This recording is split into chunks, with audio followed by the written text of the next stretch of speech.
Hola mis amados amigos, nuevamente estoy con ustedes. En esta ocasión traigo para ustedes la lección número 9 de la escuela sabática, la iglesia y la educación. Antes de iniciar vamos a hacer una oración. Padre, gracias.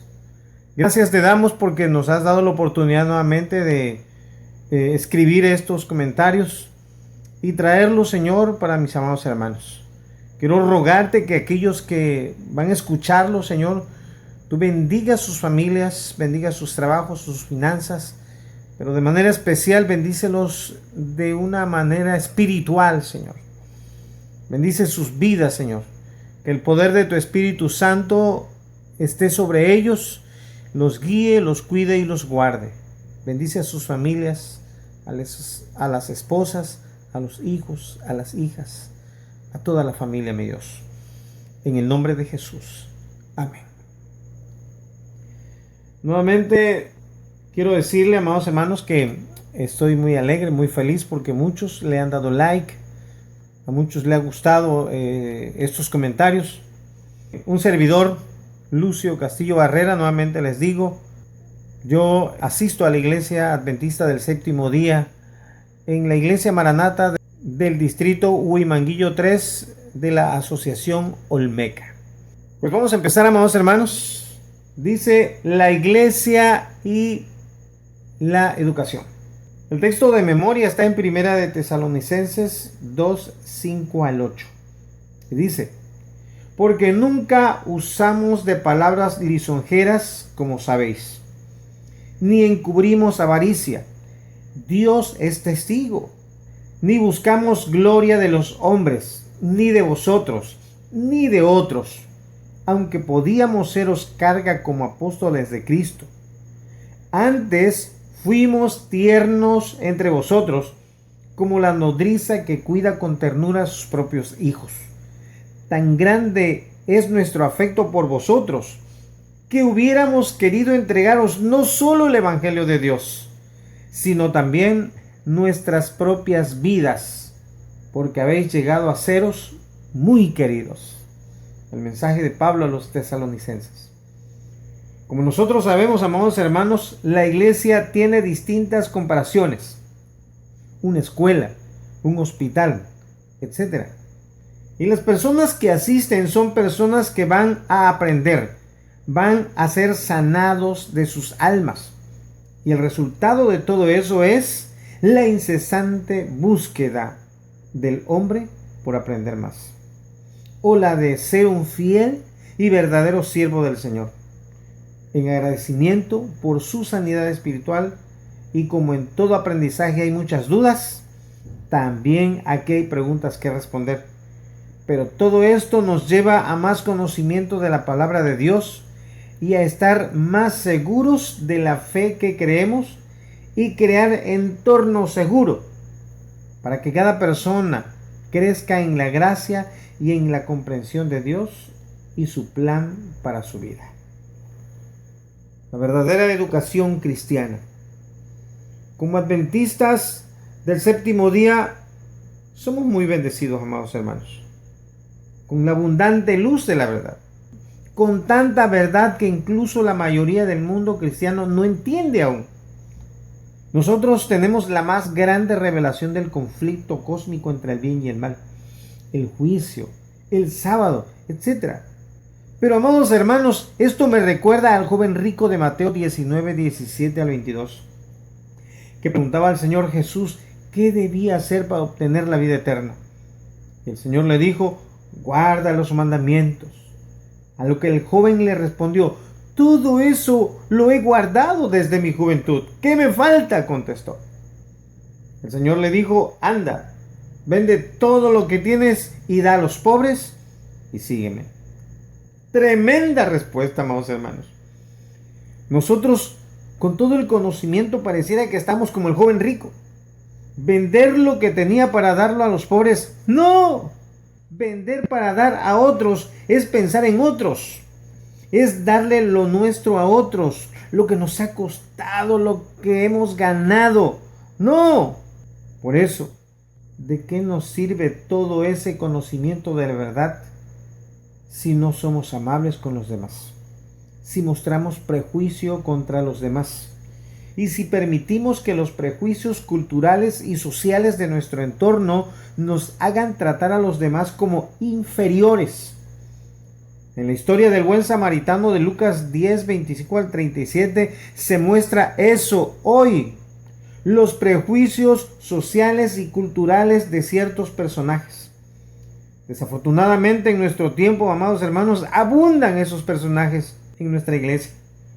Por eso, amados hermanos, la verdadera educación cristiana como mínimo debe hacernos elevar por encima de estas debilidades y males humanos y ver a los demás como Cristo los ve, seres por quienes Él murió, seres cuyos pecados cargó en la cruz, seres por los cuales pagó un precio infinito.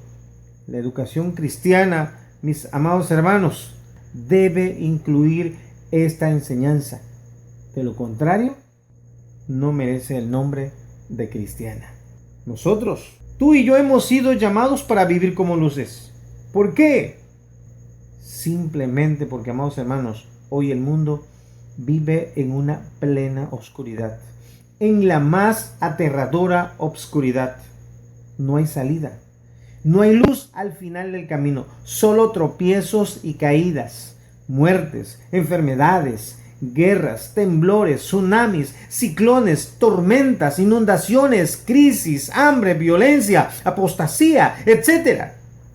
No hay salida, no hay solución, no hay paz, no hay cura, no hay esperanza. Y amado hermano, tú, sí, tú y yo somos esa luz que el mundo necesita. Para eso hemos sido llamados. Mateo 5, 14 a 16 dice: vosotros sois la luz del mundo. Una ciudad asentada sobre un monte no se puede esconder, ni se enciende una luz y se pone debajo de un almud, sino sobre el candelero, y alumbra a todos los que están en casa. Así alumbre vuestra luz delante de los hombres, para que vean vuestras buenas obras y glorifiquen a vuestro Padre que está en los cielos. La luz siempre ha sido un símbolo de la presencia divina. Juan dijo que Jesús era la luz de los hombres que brillaba en las tinieblas de este mundo. Hacia el fin de su ministerio, Jesús se llamó a sí mismo la luz del mundo.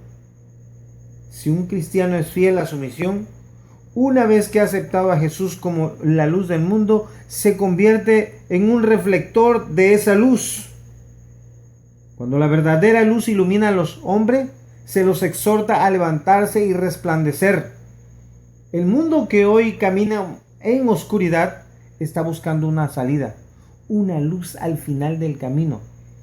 Y la luz del Espíritu Santo que ha iluminado nuestras vidas puede ser usada en beneficio de esas almas perdidas en la oscuridad. Esta es una de las más grandes enseñanzas de la educación cristiana, que los que tropiezan vean en ti y en mí esa luz que los haga caminar seguros, para que encuentren el camino que los lleve a la vida eterna, que es en Cristo Jesús, esperanza de gloria. Y para eso, amados hermanos, debemos de vivir como discípulos. Cuando se nos pregunta qué es un discípulo, rápidamente decimos, es un seguidor de Jesús. Pero, ¿qué verdaderamente es un discípulo? Un discípulo es una persona que recibe enseñanzas de un maestro o que sigue estudios en una escuela. Amados hermanos, nosotros estamos, a partir del pacto que hicimos con el Señor Jesús, llamados a ser discípulos. Es decir, estamos en constante preparación para llevar el Evangelio de Jesús, que significa alivio para los pobres, luz para los ignorantes, curación para los dolientes y libertad para los esclavos del pecado. Saber que los quebrantados del pasaje de Lucas 4:18 bien pueden compararse con los que lloran por sus pecados, es decir, los contritos de corazón. Estos cautivos no son los presos comunes, sino los que han estado en el cautiverio de Satanás en cuerpo, mente y espíritu. Estos cautivos son los que languidecen en la cárcel de Satanás, los que han sido atrapados en el lazo del diablo y han sido puestos cautivos a voluntad de él. Llevar la luz a los ciegos significa no solo los que están ciegos físicamente, sino además los ciegos espirituales, los oprimidos. El verbo griego empleado en este pasaje significa quebrar, oprimir. Jesús vino a libertar a los hombres de la pesada carga del pecado y de la opresión que significaba el intento de lograr la salvación mediante la observación de leyes y reglas que ponían los sacerdotes en ese tiempo. Como discípulos de Jesús, hoy debemos asegurarnos de que Jesús sea siempre el centro de nuestra comunión y de nuestra adoración.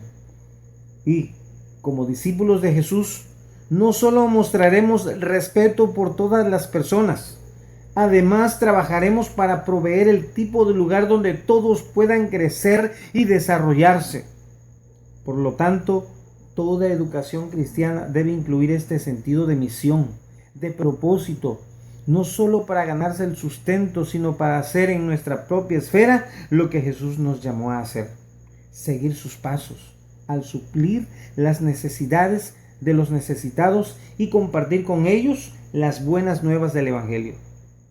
Ay, amados hermanos, tenemos una grande tarea y debemos seguir preparándonos de la mano del Maestro para poder cumplir la misión y llevar a cabo el propósito de nuestro discipulado.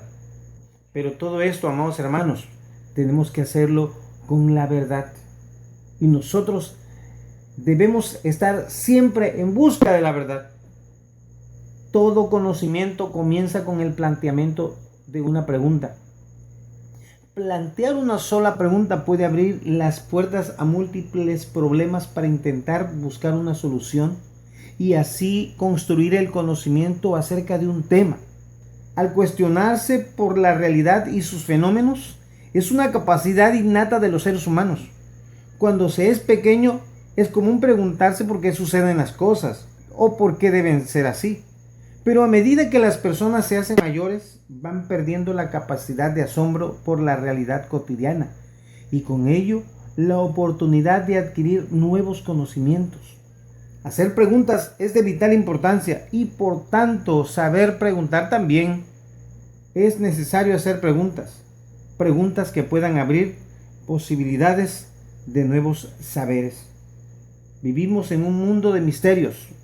La ciencia moderna nos ha mostrado que existe una increíble complejidad en casi todos los niveles de existencia. Y si así es para las cosas físicas, ¿cuánto más para las cosas espirituales? Amados hermanos, el hombre está vacío sin Dios. Por eso desde el principio ha buscado la manera de encontrar respuesta a sus preguntas. Solo que siempre busca en lugares equivocados. Y por eso sus respuestas han sido equivocadas. Y por causa de esas respuestas el hombre sufre, llora, no es feliz, vive en oscuridad y sin luz. Solo cuando el hombre busca a Dios de todo corazón, lo halla, dice Jeremías 29:13.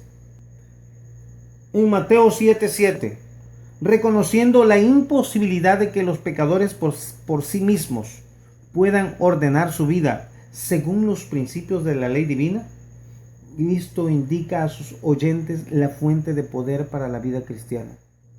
Todo lo que los ciudadanos del reino necesitan pueden recibirlo con solo pedirlo, comprendiendo su propia incapacidad.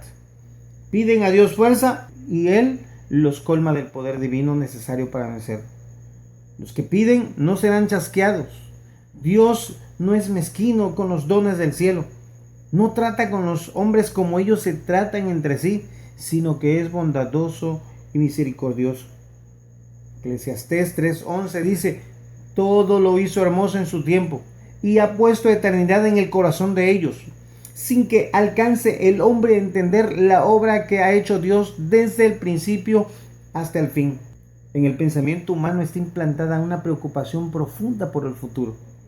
Esta comprensión de lo infinito del tiempo y del espacio provoca un disgusto, enojo porque todo es pasajero, por la naturaleza transitoria de las cosas de esta vida. El propósito de Dios es que la humanidad comprenda que el mundo actual no constituye la sustancia de su existencia. El ser humano está vinculado a dos mundos, físicamente al presente, pero mental, emocional y psicológicamente al mundo eterno.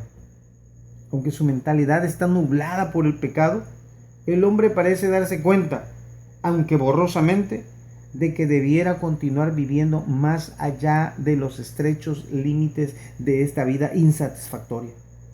El intelecto humano no puede, de por sí, entrar en lo intrincado de las maravillas creadas por Dios, ni en los misterios de la eternidad que Él no ha querido revelarnos. Este hecho nada más debe inducirnos a buscar una unión más íntima con el Creador. Y Juan dice: santifícalos en tu verdad, tu palabra es verdad. Y es allí, amados hermanos, y es allí donde se encuentra la fuente de toda la eternidad. En el hombre, dice su palabra, puso Dios eternidad. Pero el hombre busca placeres momentáneos, no busca la felicidad completa. Esa felicidad completa únicamente la podemos encontrar en Jesucristo. Esa es la eternidad a la que Dios se refiere. Jesucristo es la vida eterna. ¿Y cómo podemos compartir la vida, amados hermanos? Predicando el Evangelio. Es la manera en cómo nosotros podemos compartir la vida. Y esta misión debemos realizarla en la escuela o en la iglesia de manera desinteresada, sin esperar que nuestros nombres sean mencionados para darnos gloria u honra, tampoco para recibir dinero de aquellos por los que se nos ha llamado a servir. En cambio, si podemos dar más de nosotros, sería maravilloso, pues para eso hemos sido llamados. Hoy, al vernos confrontados por la degradación del sentido de comunidad en la sociedad, vivimos en una época en la que la interpretación bíblica del concepto de iglesia nunca ha sido tan significativa. Los escritos de Pablo, como Romanos 12:2, no se amolden al mundo actual, sino sean transformados mediante la renovación de su mente. Así podrán comprobar cuál es la voluntad de Dios, buena, agradable y perfecta. Sugieren estos textos que la iglesia primitiva, mis amados hermanos, se tomó muy en serio esta obra de educación, seriedad que es posible nos esté faltando a nosotros hoy. En los tiempos de la recién iglesia primitiva, los recién bautizados habían escuchado el sermón de Pedro y los diferentes grupos se habían beneficiado con los mensajes presentados en muchos idiomas. Toda esta instrucción está comprendida en el término doctrina, o sea, enseñanza. Es difícil pensar que los apóstoles ya hubieran redactado algo que se asemejara a un credo. Ellos tenían comunión, asociación, participación.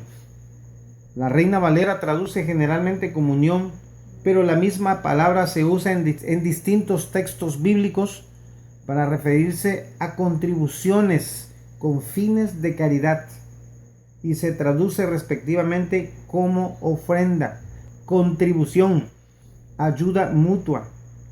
Queda claro, amados hermanos, que la palabra se refiere a la hermandad que existió entre los apóstoles y sus conversos. Esa es, amados hermanos, una forma de compartir la vida, ayudándonos unos a otros. ¿No será que a nosotros nos está faltando algo de eso hoy en nuestra iglesia, en la vida del hombre? En el pasaje de hoy, Pablo afirma que el Evangelio de Dios lo es todo. El poder de la cruz, la resurrección del Señor, la promesa de su regreso. Simplemente no había mejor noticia en todo el mundo. Y Pablo pasó su vida entregado al desafío de compartir la historia de Jesús con total integridad y compromiso. No obstante, Pablo sugiere que el mensaje del Evangelio se puede entender mejor, se puede experimentar mejor a través del acto de compartir la vida. Nunca debemos olvidar que la gente observa de cerca para ver si nuestra vida ilustra el mensaje de gracia, de amor, de dadivosidad, de misericordia que se encuentra en la Biblia. Somos cartas leídas, mis amados hermanos. Por eso debemos estar prestos a compartir lo que tenemos y podemos orar. Y si tenemos, debemos ayudar, mis amados hermanos. Eso es compartir la vida. Quiero concluir, mis amados hermanos. Se ha dicho que la iglesia es un hospital para los afligidos espirituales. Esta es mucho más común que la metáfora que nos dice que la iglesia es una universidad para los que perecen en la ignorancia y la oscuridad espiritual. Una universidad en la que todos estamos llamados a inscribirnos como pupilos de por vida para aprender de Jesús, el gran maestro. Pero las dos metáforas, la del hospital y la de la universidad, deben ir unidas a fin de comprender mejor la palabra iglesia. Es decir, nuestra recuperación espiritual debe combinarse con una educación religiosa que nos forme para ser discípulos de Cristo. Amén. Vamos a orar. Padre, gracias. Gracias por tu palabra. Bendice a los oyentes. Bendícelos en grande manera. Padre, fortalécelos y dales la oportunidad, Señor, de ser verdaderos discípulos tuyos. Y cada uno de ellos pueda compartir la vida, pueda llevar este mensaje de salvación, puede enseñar, pero también pueda aprender de ti. En el nombre de Jesús. Amén.